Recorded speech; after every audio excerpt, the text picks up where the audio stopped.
Hey guys, Infidel1258 here. Today I want to get into another frequently asked questions video, which means I'm going to go to my comment section and I'm going to look for 3-4 comments that are going to drive conversation. Maybe they're critical, maybe they're constructive, everything in between. I don't know what I'm getting into, but that's kind of part of the fun. So if that sounds interesting, stick around and we'll get into it together. Thanks guys.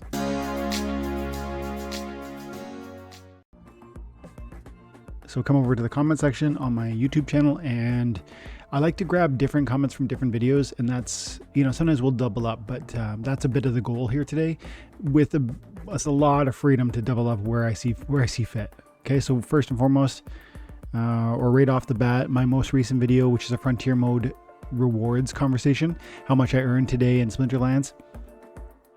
I did a video yesterday showing like my Frontier Rewards 3 Foundation packs that you get when you're achieving victory at Gold League level, and they were unlocked, and I got like 3 Summoners, and it's 80 cents or something like that.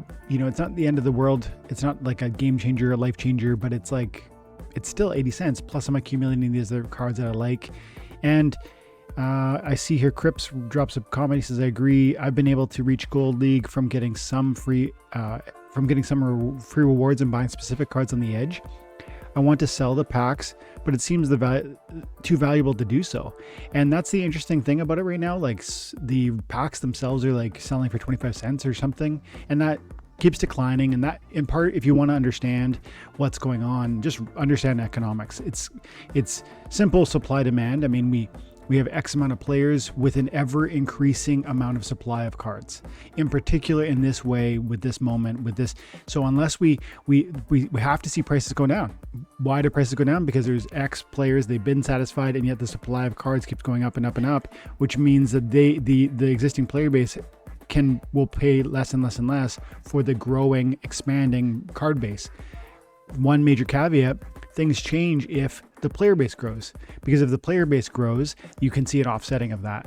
And so that's how you can see prices rise, even if there's an increased supply. That's important to understand, because it speaks into what do we do in a moment like this with frontier mode. Crips is making the point that he wants to sell his packs to get that immediate refund or whatever, but there is reasonable probability that you're going to pull something that's going to help you win more, which would make it easier to get through your daily wins. 2, might allow you to climb the leaderboard, which would receive more pack rewards. 3, might allow you to enjoy the game more. 4, might give you a collectible that you actually like to have. 5, might give you more daily tokens from the what are they called? Those weekly rewards from the tokens that you unlock as well. And so growing your cards makes some sense in this, and that's why ripping the packs is fun and rewarding. Plus there's some cards which you're gonna find have value, and you sell them. And that's what I did in that video. I talked about what I recently ripped, and I'm keeping track of all my sales on this thing. I'm still underwater on my investments into Foundation versus what I've received out of it. That's neither here nor there, because I'm enjoying the process and I'm not stopping yet, right? Like I'm slowly scratching and clawing my way towards equilibrium. And I want to say one more thing on that before we move on. When we do look at the Foundation, there was something, my latest rewards today, I also had a good one. Here, let's see this. Yesterday was a great payout, and today again. Splinterlands, Frontier, fun and rewarding. Boom. This is my results from this morning. So yesterday ripped 3 Summoners or whatever. Today got this. I'll pull it up right now. So the Azel Alagazdil, this is an epic, and it's, I want to say that's like a 20 center, something like that. And then the Summoner, actually the Summoner is really, really cheap. If you were interested in having high level of success in this and you wanted to kind of differentiate yourself, I always look towards cheap cheap summoners first, because even if they're not as good as other summoners, they're opening the door for higher level monsters, which gives you greater options and capacity for, you know, your own decision making to determine whether you win or not. So Incessant Sage is a cheap way into agency, essentially. Like, more options means more player agency, means more talent can separate you from your opponents. So Incessant Sage, relatively affordable. I want to say it's like 10 cents a card. And then I also ripped a Marley Singariel, which is a 25 cent or a 30 cent card. And so right there, 60 cents. And then these things are worth something. I'm not going to sell these other ones. These are just like stack'ems. Like, I do want a maxed out Time Bandit. So like, this is just to throw it on the pile and wait for it to get better. I want a maxed out Vicious Quillian. Throw it on the pile, watch it get better. Same with all these cards. Like, I really do want every one of these ones. The real issue is I want to sell ones that can have an immediate profit to claw back some of that value while building a deck and having fun. I'm loving it. And thanks for the comment, Crips, and we'll grab another one.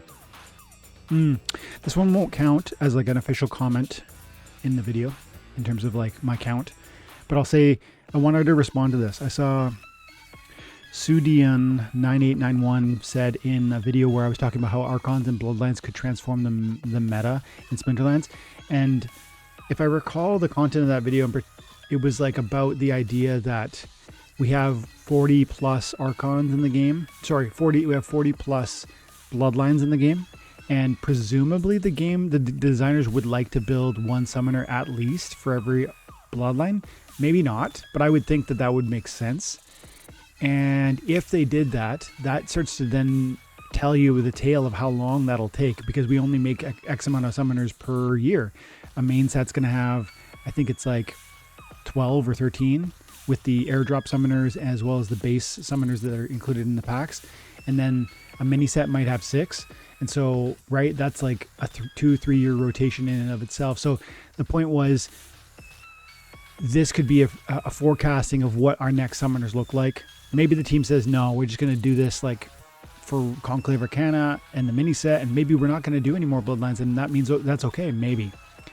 Or maybe we'll see some Bloodlines where there's, what about this? We've seen summoners that do multi-element. What if we saw half-breed Bloodlines? Why couldn't you have an Orc Elf? In like, from a lore specific, you know, and from the Tolkien lore of like when an orc is an elf that's been corrupted.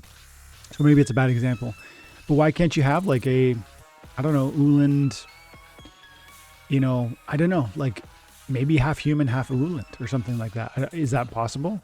And if so, could we start to expand our bloodline capacity, our exposure into that realm of bloodlines, and probably multiply in a massive way the complexity and therefore player agency of team selection? I think it's worth considering, and that's what we were talking about in that video. And then this is probably going to count because I'm really getting into it. But Sudian said this. He said, I may have misheard, but I thought Nate was talking about bloodlines that will be added to the avatar selection screen because they have shown humans. And he's right, actually. I want to read the rest of his comment. And I do want to talk about this kind of topic about bloodlines a little bit more on the back of Sudian's comment. But he's right. I said in that video, Nate and the team have prepared 12 other bloodlines, and that might mean that the existing 40 plus bloodlines that are in the game now will grow and grow and grow, making it less likely, maybe impossible, that we'll ever fill out that list of summoners. And he's right. When I originally thought Nate was talking about 12 more bloodlines, but he said he was actually talking in the conversation of the character avatar. So we're each going to have an avatar in the game, or we already do. This is when you come into, this is neatly important, but you already do. And there's limited functionality in terms of how you make it look different. Mine right there, this like horny dude with the red beard. And you can select a few different ones if you're interested in exploring that, but they're going to make that far more interesting and complicated. There'll be way more options, and you'll be able to choose different bloodlines and design the look of your character. I think that's a great idea, by the way. And he's right. Those 12 others that they said that they worked on, I'm almost certain were pertaining directly to your character avatar. So Does that mean that they're not gonna ever create another bloodline? I don't know if we know the answer to that, right? That's something I think we're saying right here and now. 40 is probably a lot to see every one of them get a summoner. The more I've thought about it since I made that video, I wonder if the team would just say, I kind of think the team would just be like, nah, that's not gonna be an intentional, necessary target of ours. I kind of would see them making this season of Splinterlands look like this, where there's bloodlines, but maybe in the future, this is less of an interest, less of a concern, less of a active pursuit. And so I don't know if increasingly that's my position. I'm starting to think that the team probably would they're going to build more archons that have bloodlines, but they're not going to actively chase after or feel that it has to happen where every one of the bloodlines has a summoner. I want to finish the thought from Sudian's question. He said, the real question though is, what is your bloodline bias? Maybe in the future we can have bloodline wars where players can dump cards and the same race into a wagon and send them into war against others. Ooh, maybe gain control of a region. That's really fun. That's I love when comments spark something like that. It's not always that comments. Sometimes comments are, that's cool. That's like a new minigame. It's kind of like conflicts, but it has its own lane in the sense of you would be attributing as many cards as you could from a particular bloodline, and they would theoretically be on some sort of bloodline specific mission. It would be, from a lore perspective, it'd be there'd be some sort of problem in the Uland homeland or maybe their territory, and it's like this race war that's happening. And you know what it also makes me think of? It makes me think of Helldivers. You guys play Helldivers? You know how there's these different species on these different planets, and there's this intergalactic battle, and you're essentially you're fighting for space across this three-way free-for-all. And in some sense this could be a similar thing, and you could imagine, there could be stakes associated with your success. Maybe there's, I don't know, I'm not sure how that would play out, but I love the idea of it. So thank you for the comment, man. And that was a pretty good comment, so we will call that number 2. Okay, this was a video where there was a lot of comments. Let's finish here.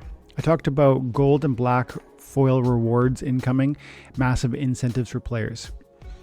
And we know that frontier reward cards or frontier reward chests or frontier foundation chests that we unlock, all those rewards have a certain financial incentive, and they have driven player base growth. They have. That's not a conversation. It's not an argument. It's just a fact. And I actually think the success of that player base growth is how do I say this? It is commensurate with the value proposition of Foundation. Meaning, if Foundation represents, X financial daily payout, our new player base growth will be a factor of that. If 5,000 people come playing for what amounts to essentially $1.50 a day, call it $1.50 a day, call it $1 a day,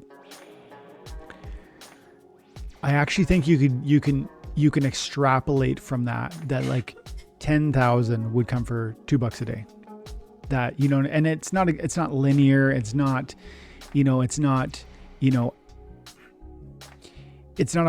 a precise mathematical formula. It's more like cooking than baking, if you know what I mean. Cooking, there's inspiration, there's play, there's wiggle in the ingredients. You can get creative and have some fun. Whereas baking everything's precise and it's mathematical. And so I don't mean it in a mathematical sense, precisely 10,000 players for double the rewards. But you have to imagine that as the rewards grow, especially exponentially, that the player base will grow exponentially alongside it. Because if we're getting $1 for paying daily, maybe it's 50 cents, but whatever the number is, if we're getting, $1 just for easy math in frontier mode from a daily contribution of your time and attention, and that attracts a meaningful player base, you have to think $2 is going to get more, and $10 is going to get a lot more, and $100 we get. And so, and the point here is that we're going to see gold foils and black foils be released in the modern and wild rank modes, which is amazing and deeply exciting. And these rewards absolutely will be way more valuable than Foundation cards. Not a question, that is a certainty, because new reward cards will be maxed out at the highest levels. They'll be at max level Diamond League, Champ League cards. They'll have amazing power and impact. That utility drives value. And so I think definitively, plus these cards will open a gateway for players to enjoy the Modern League at a high level of success, because these cards will be playable in Modern. And Modern is the place where you get more rewards from an SPS standpoint, and therefore more people will want. That'll be one of the pieces of incentive for chasing after these reward cards.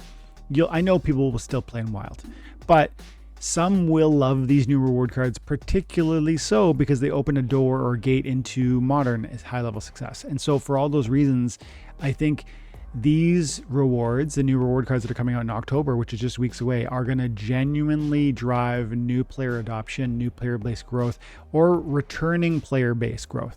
That's okay with me too. I don't care if it's a new person or an old person, so long as there's participants that are, the participant list in Splinterlands is growing, and I think it will, period. So that was a little bit of the conversation I had in that video, and I see there was a ton of comments. Actually, I want to click on that video in particular and look at the comments on there, and we'll finish by just kind of deep diving on some of this before we close today, okay? Looks like Gondek? Jureg, I'm going to say. Everything depends on the pricing of the scrolls that unlock the cards. If the prize is too high, people won't come. I think I strongly disagree, but I'm gonna read your sentence. You finish your sentence. Web3 is about money, and if people don't see the profits, they won't come. Yes, I agree with your second half of your point, not your first, and here's why. I hope you get this. I hope you hear this comment, this response. So you say that everything depends on the pricing of the scrolls. So meaning like how, because there are scrolls that will unlock your reward cards and therefore make them sellable, and those will be paid out to you, like earned through your play, through your time and attention in your chest, etc. That's true. That when those scrolls drop, the frequency of them dropping, the impact, it will affect the impact of them in the game, and therefore it will create more incentive to players than without it.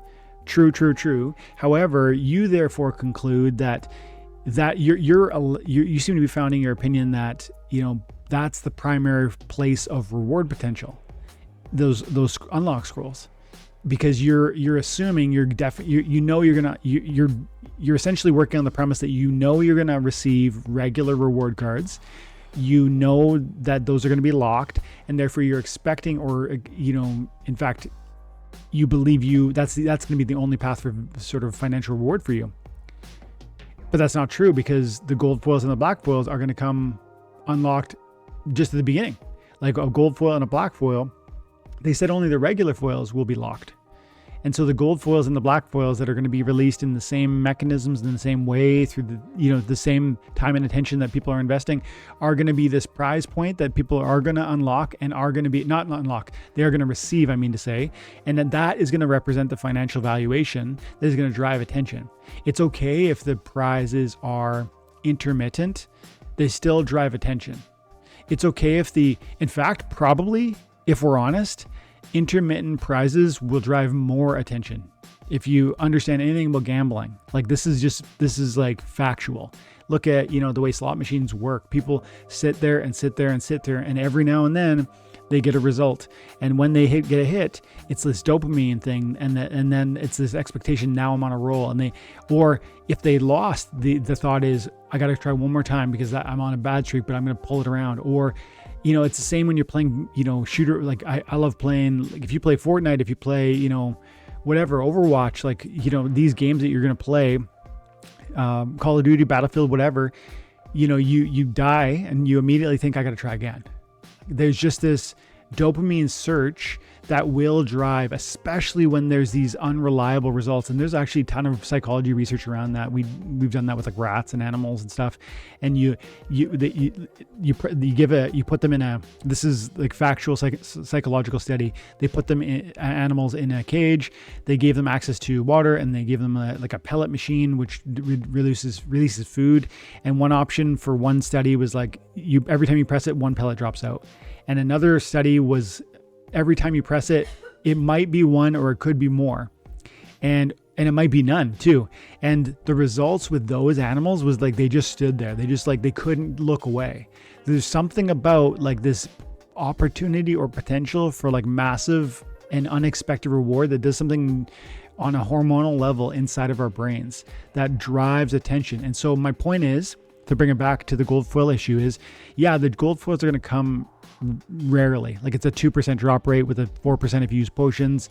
The gold black foils are even more scarce, but they'll come. And when they do drop, they won't have 5-cent values and 1-cent values like the frontier cards are, or even those summoners that I'm celebrating the sale of at 25 cents. Guys, these gold foils, these black foils will sell like, I mean, they'll be amazing cards. They'll be amazing cards. We're talking hundreds or thousands of dollars. And I don't think I'm exaggerating. Like, if you just went to if you just go to the Peak Monsters website and you go to the buy cards and you just like, these are not, I can't show you the new reward cards because I don't know what they are, but I feel that they will be equally powerful, equally impressive, equally meta defining as we've seen in the past, which is to say that if you come in here and you look at some of the most expensive gold foil legendary summoners, scroll down not into something more modern. Let's see modern, just to give it like the most sort of current understanding. If you looked at like a Lorcus gold foil 1 copy, high bid 125, sale value 269 or 260 rather, I actually think we will see summoners that will drop in those. Well, hang on, the reward cards won't be summoners. Okay, so let's pull back on that picture a little bit and go monsters. But if we scroll into, again, highest value monsters, I actually think easily we're talking $50 plus. A lot of these don't even have sale values. 50 on a high bid, 41 on a high bid, 97 on a high bid, 70, 50, 100. These cards will be comparable in terms of impact and therefore utility and therefore value. And so when we come back to your comment, the second half I agree with. Web3 is all about the money, and if people don't see the profits, they won't come. 100% yes. Now, I would add to that, there's a piece of fun too. It's fun and rewarding, or it's not an amazing Web3 game. It should be fun and rewarding, but so much truth in what you're saying in terms of like, the financial piece of it has to be there, or it's not really Web3. And I'm saying the Web3 piece will be satisfied by the intermittent, unexpected, and amazingly exciting dopamine fix that comes when you hit those gold foils, when you hit those black foils, when you hit those special legendaries, etc. And so, yeah, the unlock spell book or whatever it's called will be important. It will be significant. The drop rate on those will be important for a lot of players to get more out of it. But those gold foils and black foils alone will call people into the game. I'm certain of that. Let's grab some more and I'll try to move a bit quicker. Crypto Beaver. This will make the game a lot more attractive to all players. You can see Dave's influence at play here. 100% you can. And he's talking to Dave McCoy. And he wants to bring back the excitement of getting such rewards, which we used to have during the golden era of Splinterlands more than 3 years ago. I definitely am looking forward to everything that has been announced in Town Hall. I love that excitement in Crypto Beaver. Yes. And Dave said specifically in the Town Hall, the most recent Town Hall, he said, the days of Splinterlands players opening a loot chest and getting $50 or $100 card out of it are going to come back. And I think that's not speculation. That's not, it's not like, it's just certain. I'm just certain of it. I'm certain of it because of everything I pointed to. These cards will unlock the highest levels of success. That means SPS earnings. These cards will be deeply desired by every player because they're not just sort of this limited side play within the frontier that are half level. They're max leveled cards that are meta defining. And then we already know meta defining cards have a real valuation, and we already know gold foils and black foils can drop in these reward chests for anybody. Is it exceedingly unlikely that it'll be you? Yeah, I mean it is, but the more you play, the more opportunity you get, and you will receive some of those. And so yeah, man, that is enough to excite people. And when you start seeing on X like so and so got a black foil legendary, it's gonna have crazy amount of sort of views, likes, comments. It's going to drive attention and eyeballs and investment and player-based growth. Yes. Okay, so thank you, Ivan. I'm seeing a comment here that's correcting something I said in the video. He said here at 2350, I mentioned that in the reward section of the Splinterlands card buying site, you can spend glint on gold foil legendaries. And he says that's not accurate. But check this out. How about one gold foil, please? And it's sellable. Wow. That piece is going away, which makes sense. I didn't know that, but thank you, Ivan, for saying that. It makes sense that we wouldn't be able to come in here and go, where is it? Rewards, shop, rewards, and then just buy a gold foil legendary. He's saying that will be removed. And that makes sense, especially if these are exactly unlocked, like they're already unlocked, they're already sellable. That would just be like monetizing glint. And so makes sense. Thanks for the comment, Ivan. Let's grab a couple more quickly. Gathering the Magic said, do you think they will have gold rarity draws? That is mostly what I go for. Gold rarity draws. It sounds like the gold foils will not be soul bound and will be sellable. The unbinding scrolls will have to be a great addition, but remember you'll need one for every card and you want to unbind. So I think most people will be used on the epics and legendaries, not on commons and rares. Interesting. I'm not exactly sure about the first half of your comment, Gathering. I wonder if you're asking the same question that Ivan set me straight on. But I do get this third piece that you're talking about, and I really want to focus on that before we wrap the video up here, guys. I saw this. So the unbinding scrolls will be a great addition, but remember you need one for every card you unbind. My question to the audience right now is, if I have a max level card, is the understanding that it's going to be one unlock voucher to unlock that one card? Because it is one card. It's just 150 BCX, 115 BCX for a rare, or 400 for a common, right? It's still one card. So is that one unlock? I would imagine so, but let's move on. And this point I think rings true. He says, so I think most will be used on epic and legendary cards, not commons and rares. I think your logic makes sense, and therefore I wonder what that does to the commons and the rare price points. You know what though? I actually really think the marketplace is going to be, the issue is less about what happens with the regular foils. It's a little bit of coming back to what I said with the earlier comment. The issue is less like how do we unlock the regs? How much value is there? That's interesting. But really, truly, the opportunity for massive sort of reward and excitement, and therefore player-based growth, will come out of the fact that there are gold foils and black foils that are going to drop, and they will be already unlocked and therefore already sellable. I think I want to leave it there because that's the big idea. That's the centerpiece of why this is so exciting. We have seen player-based growth because the rewards in Foundation are meaningful. Meaningful doesn't mean, massive. It can be trivial and yet meaningful. Going for 5,000 steps a day is relatively easy, and some people would say trivial, but doing it across a long time means meaningful results. In the same way as cutting 100 calories a day, or in the same way as playing a game that's fun and rewarding that gives you 25 cents for your frontier cards a day. And that might feel like nothing, but man, play for 3 years and see where that leads you. This is the conversation. Have fun in the process and see where that financial incentive leads you. And simultaneously, there's not just one initiative in the form of Foundation and Frontier, but there's also, you know, what's coming with the new reward cards, or there's, you know, massive land upgrades, land cards, you know. There's just so much coming with Splinterlands, a new mini set, you know, DAO growth, exciting new stuff is happening around our game. And I'm super excited. I hope you are too. Let me know in the comments below. Have an amazing day. God bless.